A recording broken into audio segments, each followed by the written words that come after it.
Well, thank you so much for having me here tonight, and what a privilege it is and a humbling experience.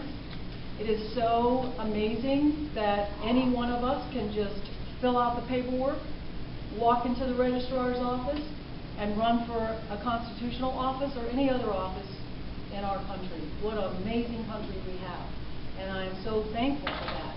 And you know, Ron and I have been here 20 years as business owners, and we love people. And so I think that that's one of my strong suits. I love people, and Ron loves people, and we love to do a quality job in whatever we do. So I want to thank you again for having me, and I want to let you know who I am and why I'm running. My name is Brenda Fristoe, and I am a Republican candidate for the Commissioner of the Revenue's office in Frederick County. So you might say, well, why are you running? I'm running because I'm qualified. I have 38 years experience in tax. 20 years of that I had my own tax business, and so I did everything from individual tax all the way up to corporate tax. My husband and I have been business owners for over 20 years, and here in the county he's built beautiful homes here, quality homes. And so I've been on both sides of the equation. I also have 8 years experience in governmental finance, and so I have the government's experience, I have tax experience, and I have business owner experience. And I see both sides. The theme of my campaign is a new vision for the future. I want to see that each and every taxpayer in Frederick County and businesses in Frederick County will be listened to and respected and treated individually based on what's going on in their lives. And you have great ideas, and I'm willing to listen, and I think we can use technology to listen to our taxpayers. We have neighborhood watches. Why can't we have taxpayer watches? Why can't we have you email us or come on a blog? And I'm sure that you understand, Mike, we can use technology to our advantage. There's all kinds of things that we can do today, and we've got to be moving into the future. I also am pro-business, so let's see how we can use the tax code to improve our economy here in Frederick County. We can use it to our advantage. The one thing about knowing the tax code is there's some leverage and leeway within the guidelines that's handed down from the state to the local jurisdictions.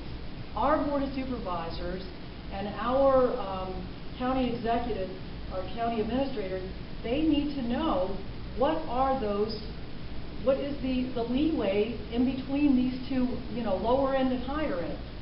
And I'll give you an example. The Winchester Star reported September 28, 2010, that we were charging 42.5 cents per $100 on aircraft here at our local airport. Guess what our local jurisdictions were charging in Loudoun County and other areas that are close to us? A penny. So my thought is, how did we get there?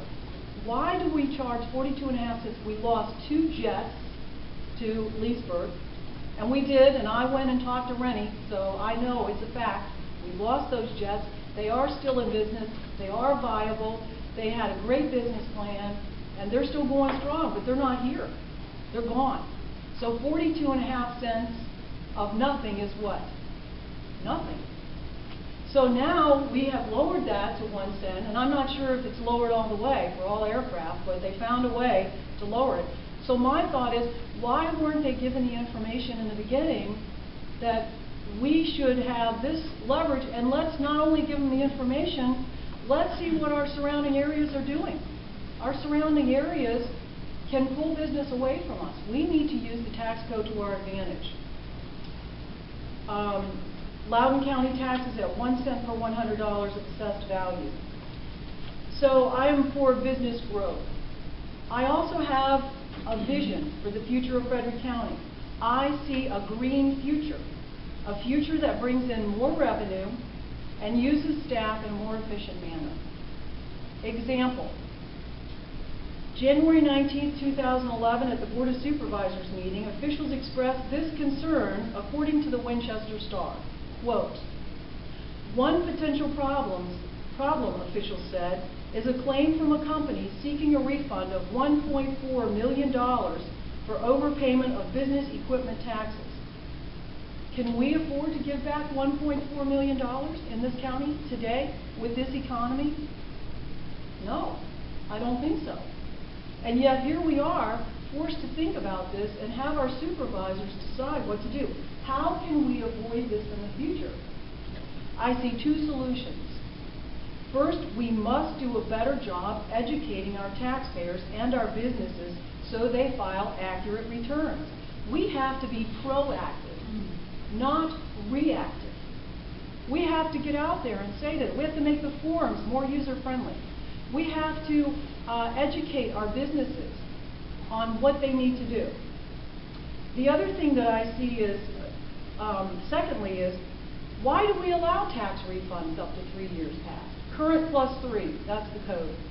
Current year plus 3 years back. The same if they underpay, current plus 3.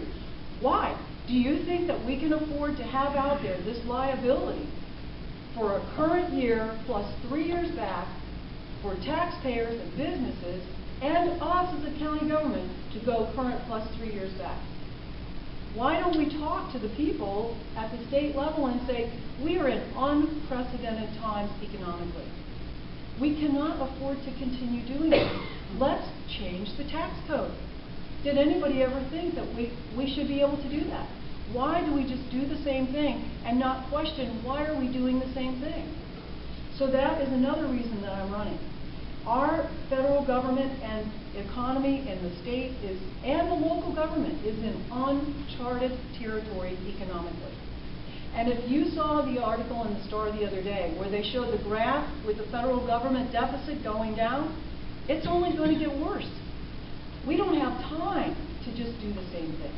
We have to wake up and do something different.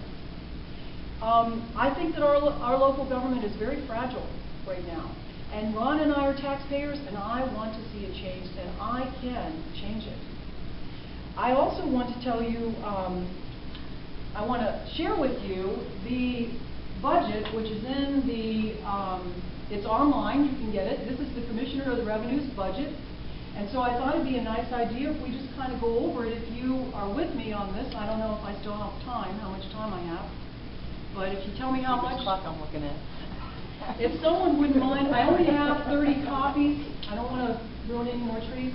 There are 3 pieces here, and I just want to show you a couple of things from a financial standpoint that we could look at regarding the Commissioner of the Revenue's budget.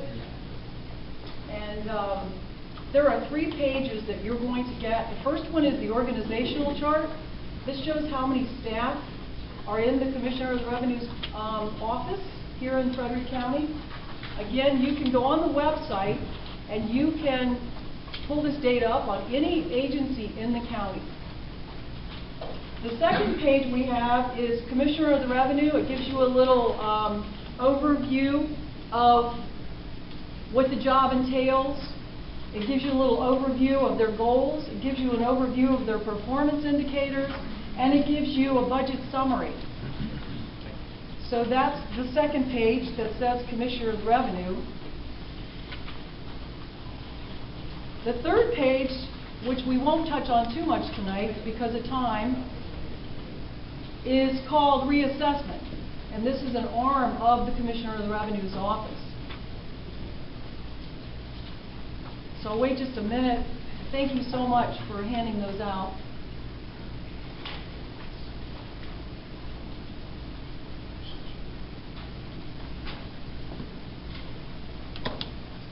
Everybody get one? Thank you. So as you see on the very first page, the Commissioner of the Revenue's office has, according to this, when you see the little 2s and 3s in brackets, I'm assuming that means 3 staff or 2 staff in those particular positions. 19 staff and 1 commissioner. That's on this page here. So this tells you who the Commissioner of the Revenue is and who are the staff underneath. One of the platforms I'm running on is to run the office in a more efficient manner. So you can see here that one of the things I picked up on is they have one auditor, and they have a statistician and chief assessor, 2 assessors, 3 assessor ones, and 1 secretary under that staff. So, you know, this is something that I look at and I see how I can do this better. If you go to the second page, if you would, and I'm not going to dwell on this, I just wanted you to have this in your hand so that you can realize, did you know that your Commissioner of the Revenue office is a $1.12 million operation, not counting assessment? So your Commissioner of the Revenue, which, let me give you the definition of what this person does, what I would be doing. It's divided into 2 main sections, General Commissioner duties and reassessment of real property. There's 4 divisions under that. The Commissioner assesses, the Treasurer collects. So we've got to make sure we assess properly the first time, not 2 or 3 times after that, 1 time. Then you have different areas, 4 different divisions: assessment, discovery, business licensing, and auditing. Now when you get down here to the performance indicators, on this page right here that says Commissioner of the Revenue, performance indicators. Everybody there? The area that I picked up on is there are 28,000 bills in 2010, number of supplemental bills issued, 28,000. Number of supplemental bills projected to be issued in the year 2011, 23,000. A supplemental bill means they're billed again. Now, or there's a problem, or we're fixing it, or we had a statutory assessment, or something happened that we had to redo another piece of paper. And so how much time does that take? How much money does it take? How much paper does it take to supplemental bill 23,000 bills? Then you'll see the number of businesses licensed and or audited, and I don't really know what that means. Is that 7,200 that are licensed or 7,200 were audited? And my question is, if it's 7,200 that are audited, how could one person do that? So, as a business person, my husband and I don't mind paying our taxes, as long as every other business in the county is paying its taxes. But if there are businesses out there that are not having enforcement done, and they're not paying their taxes, and I guarantee you, there are a lot of them out there, how much extra revenue can we bring in? Maybe enough to pay for the office. So I could go into more detail with this, but I won't, because I don't want to overwhelm you with numbers. But I can tell you, I know how to do this job. I know how to save you money. I know how to save me money. I am you. And so I would ask that you would vote for me, and I would be happy to answer any questions that I can. So thank you very much. Any questions? I have one. Yes, Ellen. And this is the incumbent, Ellen Murphy, who's here tonight. Exactly. And she's in the job now. I'd like to know how, with proration and billing 12 months out of the year, you're going to pick up a car that comes in May without issuing a supplemental bill when you run your books the 1st of April. Well, you know, do you have to do all those things? First, we have to look at, just because we've always done it, doesn't mean that's what we have to do. We have to look at ways to stay within the state code, but we don't have to do the same old thing over and over just because we've always done it.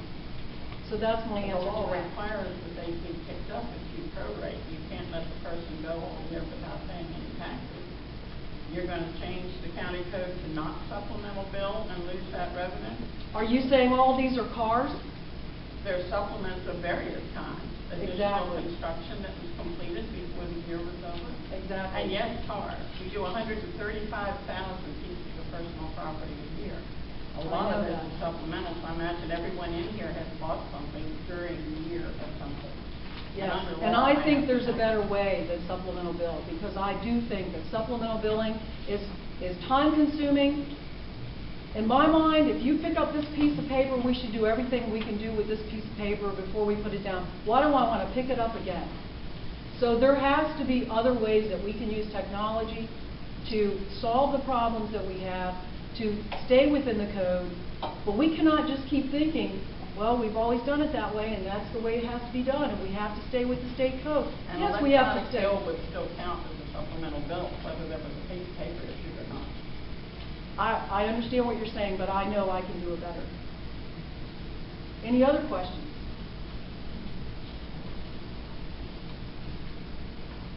No other questions? Were you surprised by any of this data? I Absorbing was. it probably, taking it in. Right, exactly. I'm How- surprised at the figures. How,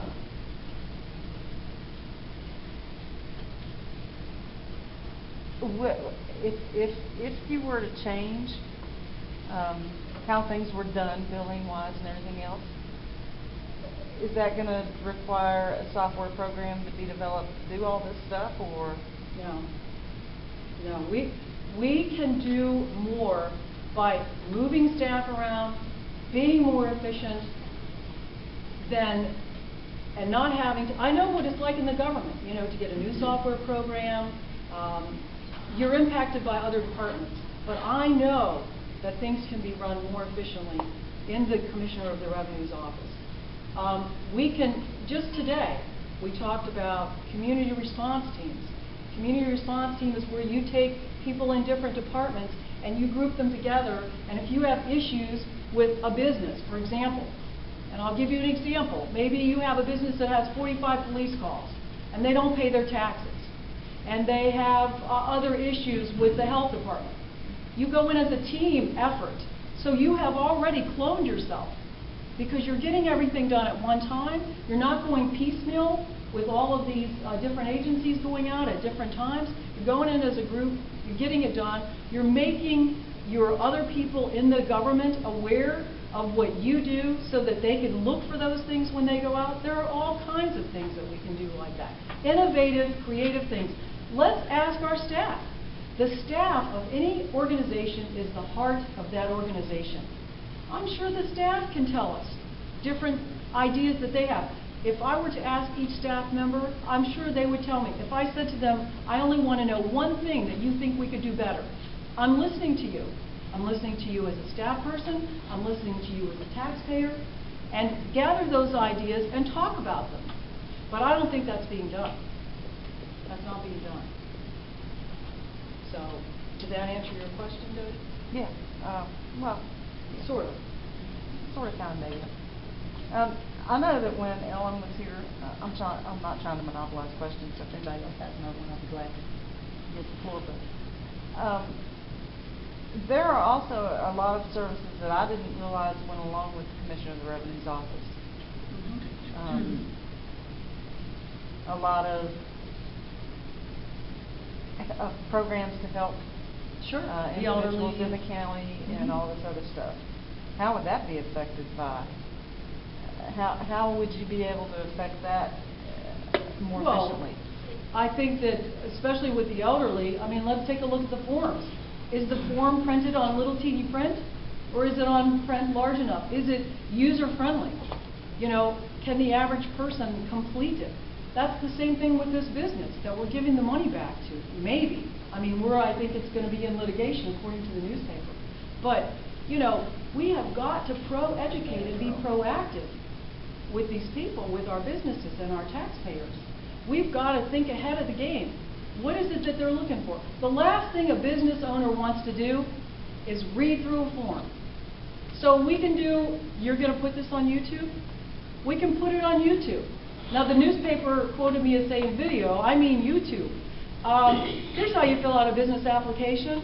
You know, here's how you do business personal property. If you have something there that's not being used, you better get it out of the building. You know, there are things that we can do to make it easier. Would you want to read a piece of paper, Mike, or do you want to look on the internet? See a video? Get on the internet. Exactly. Our new generation that's coming up, they're technology savvy. They have, you know how much attention you have with them? You have about 3 or 4 minutes, and then they're gone. And young families today, that generation level, they don't have time to do all this. They want to comply. Most people and most businesses want to comply. They just think, oh, I have to fill those forms out, I'm going to put them aside. But if you have, I can go online and I can see how to knit.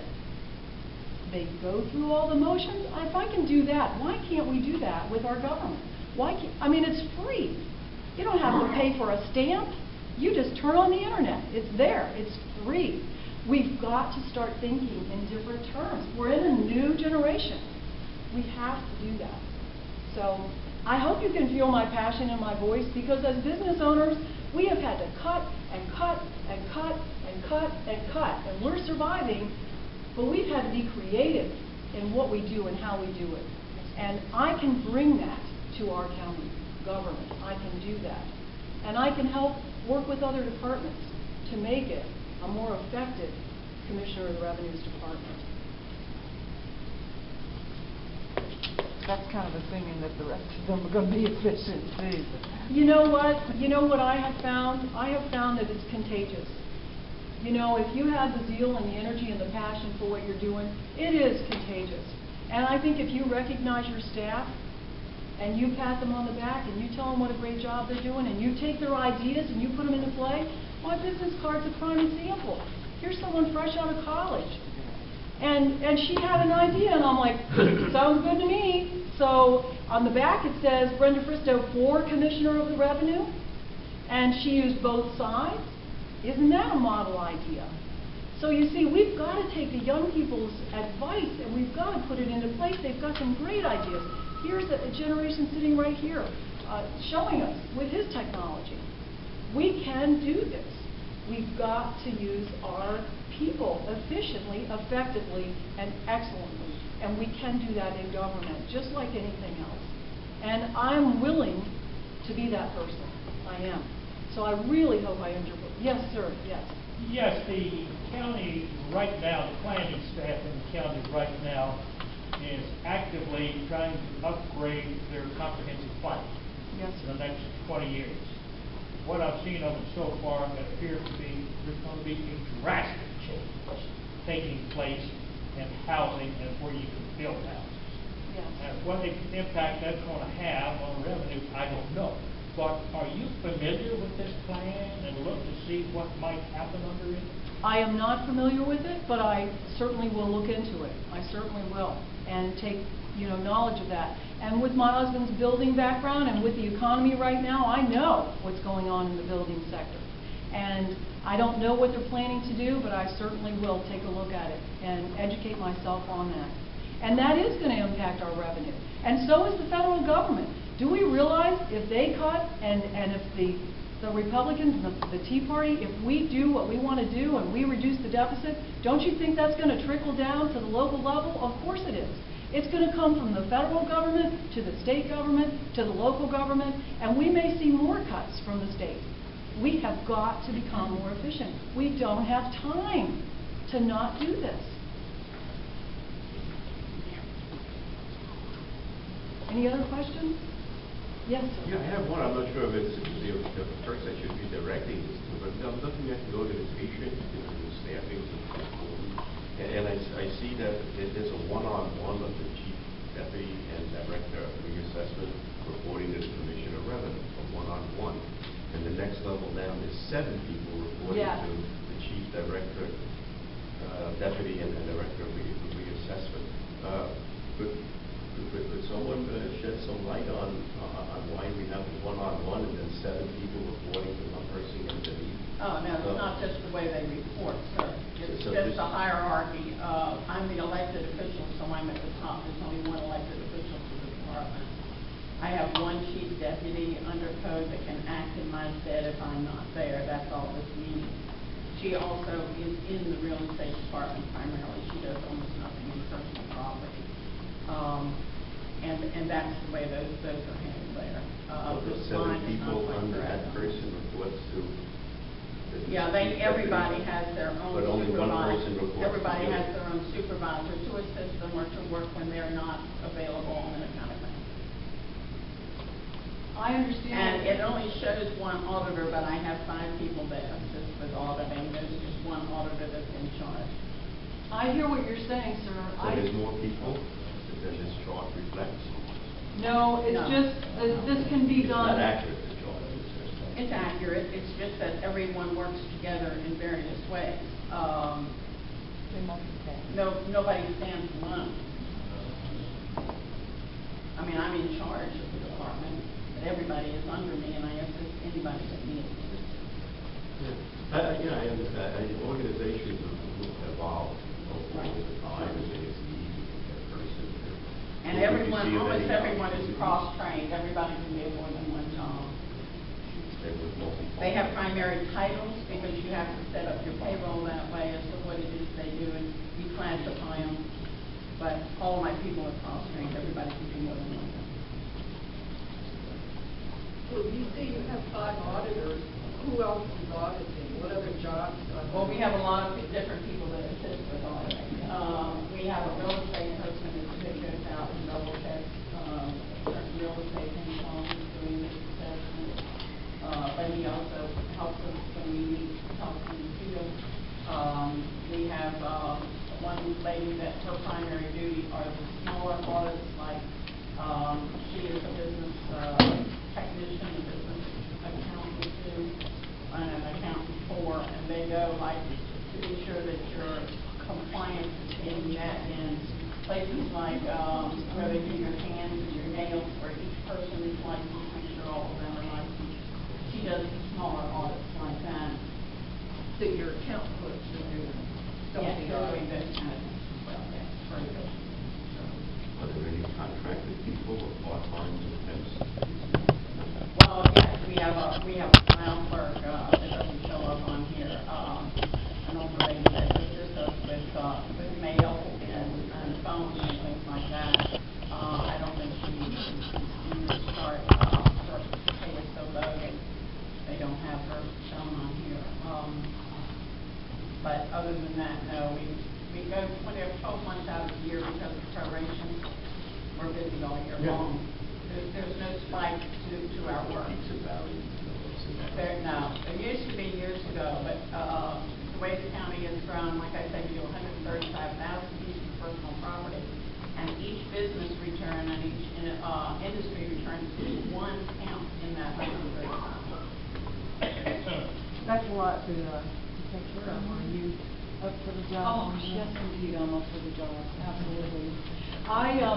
I think that you and I are kindred spirits in the sense that you're looking at this thinking that there is a more efficient. Absolutely, yes.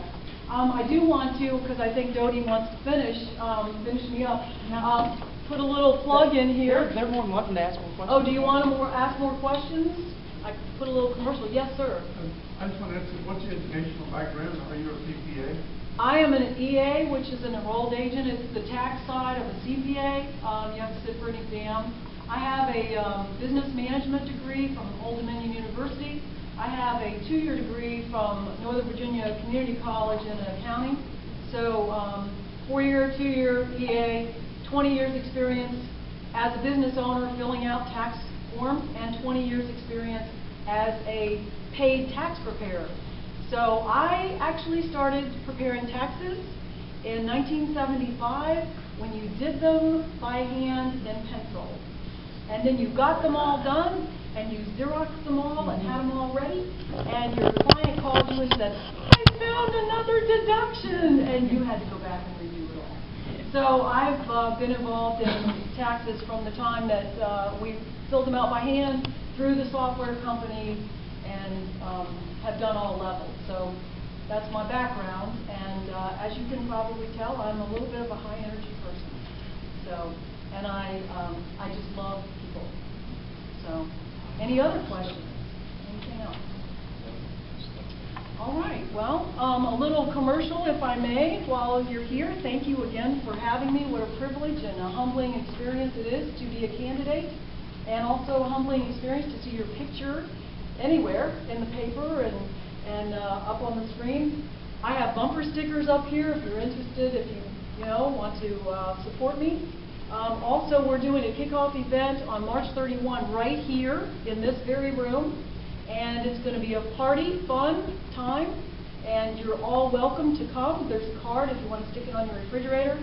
And then I also have like I say, the younger generation 2-sided card, which gives you every bit of information about me. And we are also on Facebook And I am so thankful because Mike's going to upload this right to my Facebook account for me, and he already knows everything about me because he took it off of Facebook. So, to the younger generation, thank you so much. I appreciate it.